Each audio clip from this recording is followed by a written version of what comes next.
உயிரின் சக்தி பறந்து இந்த உடலில் வியாபிக்கும் போது அதனுடைய படர்க்கை நிலையில் மனமாக தோற்றமளிக்கும். திடமான உயிர் சக்தியிலிருந்து வியாபிக்கும் சக்தி அலைகள் அல்லது ஒளி அலைகள் மனமாக விரிஞ்சு கிடக்குது. உயிர் சக்தி அசைஞ்சிட்டே இருக்கும். உயிர் சக்தி அலை அலையாக வியாபிக்கும் போது அது மனமாக விரியுது. மனம் உயிருக்குள்ளே அடங்கும். உயிர் ஆன்மாவில் நிலைக்கும். இந்த உயிரானது உண்ணக்கூடிய உணவினாலையும் மூச்சு விடுறது மூலமாக கிடைக்கக்கூடிய பிராணனாலையும் நிலைநிறுத்தப்படுது.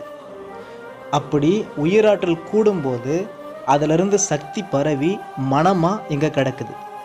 இந்த மனம் அப்படின்றது புலன்வழி செல்லக்கூடிய அல்லது புலன் வழியாக செல்லும்போது அலை இயக்கமாக சக்தியோடையும் ஆகாயத்தோடையும் பிரபஞ்ச சக்தியோடையும் மோதும்போது அது ஒளியாகவும் நாற்றமாகவும் சுவையாகவும் ஒருத்தருக்கு தொடு உணர்வாகவும் தோணுது.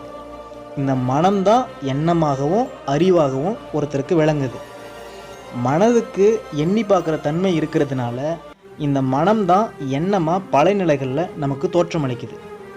அறிவு தான் நமக்கு உணர்ச்சியாக இருக்குது, தேவையாகவும் இருக்குது, அனுபவமாகவும் இருக்குது.